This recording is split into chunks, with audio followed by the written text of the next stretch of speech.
দেখুন সকালবেলায় এখানে ভাজি হয়েছে, শাপলা ভাজি, তারপরে বেগুন ভাজি, কাঁকরোল ভাজি। আর এখানে আমি কড়াইয়ে কালো জিরা ফোড়ন দিয়ে নিয়েছি। এবারে আমি এখানে বেগুন, আলু আর পেঁপে এরকম ছোট ছোট করে কেটে নিয়েছি। এটা দিয়ে একটা তরকারি করব, তাড়াতাড়ি রান্না করার জন্য এভাবে করা যায়। কালো জিরা ফোড়ন দিয়েছি আর দেবো সবজিটাকে লবণ হলুদ দিয়ে মাখিয়ে রেখেছিলাম। এখন এটাকে কিছু সময় নেড়ে চেড়ে ভেজে নেব। জলটা একটু পরে দিলেও হতো, দিয়ে ফেললাম। আমি একটু ঢাকা দিয়ে দেবো,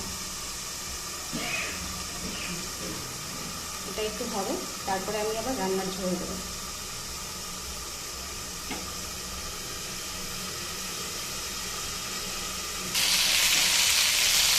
দেখুন সবজিটাকে একদম ভালো করে ভেজে নেব, তাহলে কিন্তু এটা খেতে খুব স্বাদ লাগবে। আর যারা অতিরিক্ত তেল, ঝাল, অতিরিক্ত মশলা ঝাল খেতে পারে না, তারা এইভাবে করে খাবেন, তখন এটাও ভালো লাগে। শুধু কালো জিরা ফোড়ন দিয়ে, সাথে দুটো কাঁচা লঙ্কা দেওয়া যায়, আজকে আমি দেবো না। অন্য শুকনো লঙ্কা তেলে নিয়েছি, যার লাগবে সেটা খেয়ে নেবে।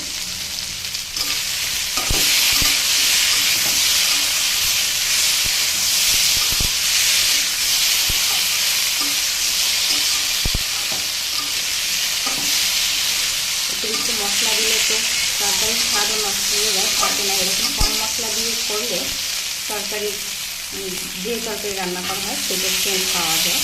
আর তাকে শুধু মশলা দিয়ে রাখলে অনেকগুলো, তখন আর সেই স্বাদটা পাওয়া যায় না, তখন শুধু মশলারই স্বাদ পাওয়া যায়।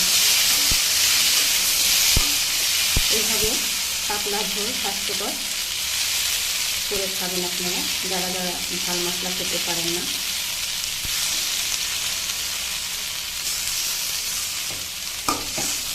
এটাকে কিন্তু আমি একটু লবণ হলুদ দিয়ে একটু মাখিয়ে রেখেছিলাম।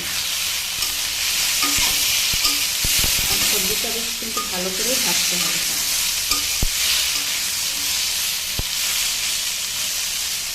যখন তেল ছেড়ে দেবে তখন আমি জল দিয়ে দেবো। আর ভিডিওটি ভালো লাগলে অবশ্যই লাইক, কমেন্ট, শেয়ার করে দেবেন, সাবস্ক্রাইব করে দেবেন। গ্যাসের চুলা তো, তাই আলু এবং এই সবজিগুলো কিন্তু আমি পাতলা পাতলা করে কেটে নিয়েছি, যাতে তাড়াতাড়ি করে সিদ্ধ হয়ে যায়, অল্প সময়ের মধ্যে রান্নাটা হয়ে যায়। দেখুন সবজিটা কিন্তু আমার খুব লাল লাল করে ভাজা হয়ে গিয়েছে। এবারে আমি জল দিয়ে দেবো।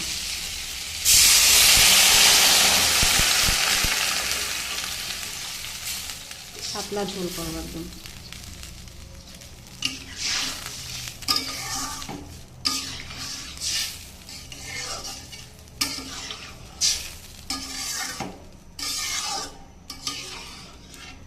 এখন এটা 5 মিনিট মতো ফুটিয়ে নিলেই, নামিয়ে নিলেই হয়ে যাবে।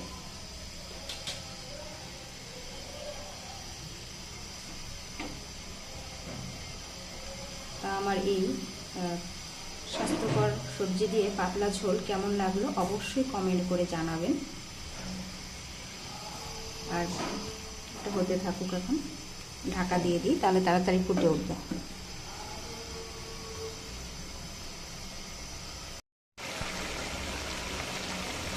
দেখুন আমার তরকারিটা কিন্তু রান্না হয়ে গিয়েছে। কার কার এরকম নিরামিষ তরকারি খেতে ভালো লাগে অবশ্যই কমেন্ট করে জানাবেন। সকলে ভালো থাকবেন, সকলের জন্য রইল শুভকামনা। দেখুন কত সুন্দর পাতলা একটা ঝোল হয়ে গিয়েছে।